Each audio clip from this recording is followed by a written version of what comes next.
Pachita, la bruja que operaba con las manos del más allá. En el corazón de México, entre el humo de las velas y el eco de cánticos antiguos, vivió una mujer que decía curar con las manos del más allá. Su nombre era Bárbara Guerrero, pero todos la conocían como Pachita, la bruja cirujana. Cuentan que en su casa, una habitación común se transformaba cada noche en un quirófano espiritual. No había bisturíes, ni anestesia, ni batas blancas. Solo un cuchillo de cocina, una mesa de madera y una vela encendida. Y cuando el espíritu llegaba, la temperatura cambiaba, el aire se volvía denso. Y Pachita ya no era Pachita. El despertar de una mujer marcada por la fe. Nació en 1900, según algunos registros, en la frontera entre Chihuahua y El Paso, Texas. Desde pequeña decía oír voces. Sus padres la llevaron a curanderos, luego a sacerdotes, pero nadie pudo callar los susurros que habitaban su cabeza. Decía que esas voces eran de los antiguos, espíritus que la guiaban, que le enseñaban sobre hierbas, huesos y plegarias. Con el tiempo, comprendió que uno de esos espíritus tenía nombre: Cuauhtémoc, el último emperador azteca, torturado por los conquistadores. Pachita aseguraba que él la eligió como su instrumento. «Yo no curo», decía, «quien cura es mi hermanito Cuauhtémoc».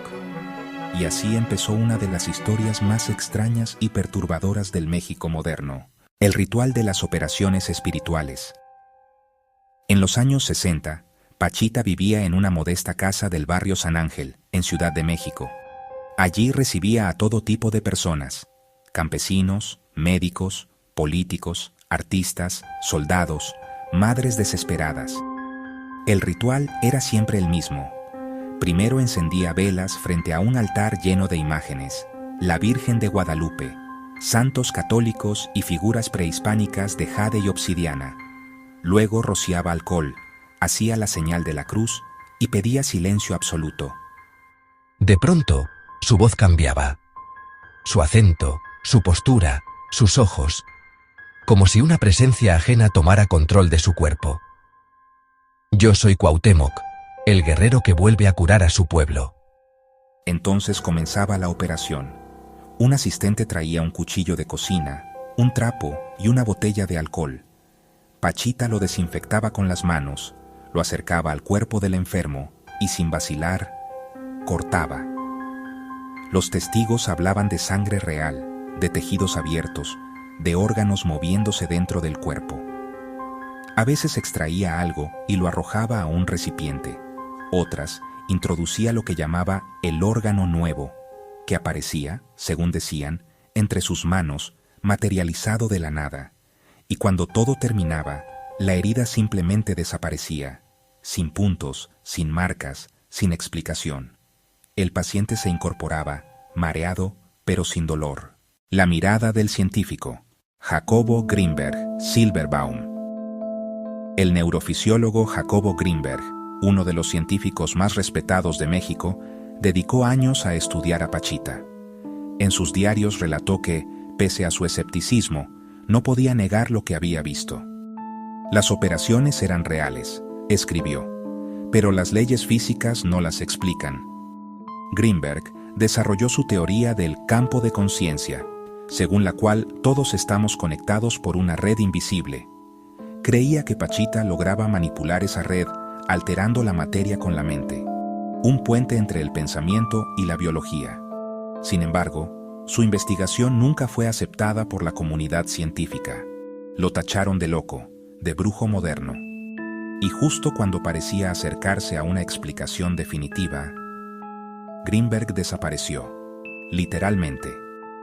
En 1994, se esfumó de su casa sin dejar rastro. Ni sus papeles, ni su cuerpo fueron hallados jamás, como si el misterio que había perseguido toda su vida lo hubiera devorado. Entre la fe y el miedo, Pachita nunca cobró dinero por sus operaciones. Solo aceptaba donaciones o regalos. Decía que el poder no era suyo, sino de Dios y de los antiguos.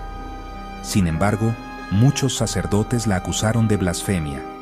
La iglesia la señaló como hereje, y los médicos la consideraron una amenaza, pero la gente seguía yendo. porque la ciencia puede negar, pero el dolor no espera. Y cuando el miedo se mezcla con la fe, lo imposible se vuelve esperanza.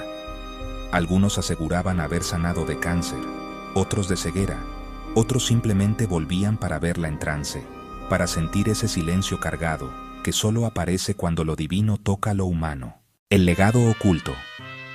Tras su muerte, en 1979, muchos intentaron continuar su legado, pero nadie logró repetir sus milagros.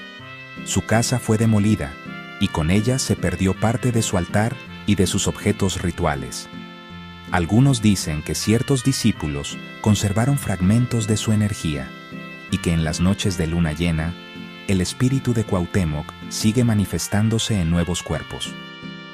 Los creyentes la recuerdan como una santa del pueblo, una mezcla entre curandera, médium y guerrera espiritual. Sus enemigos la llaman la gran impostora, una mujer que supo manipular el poder de la sugestión, pero los que la vieron operar de cerca, los que sintieron el filo del cuchillo y salieron vivos, no pueden olvidarla.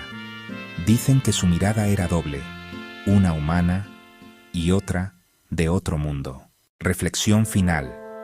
Lo prohibido como espejo. Tal vez Pachita fue una impostora con suerte, o tal vez fue el último canal entre el mundo visible y el invisible. En cada cultura hay un punto donde la fe y la ciencia se cruzan, y ese punto da miedo. México, tierra de santos y de brujas, de calaveras que sonríen y dioses que sangran, necesitaba una figura como Pachita.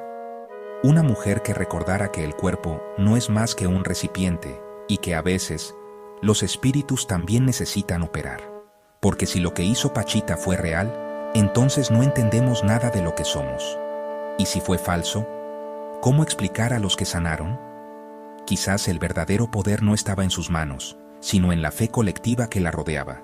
Una fe capaz de modificar la carne y desafiar la muerte. Y ahora, si llegaste hasta aquí, ya formas parte de Creencias Prohibidas.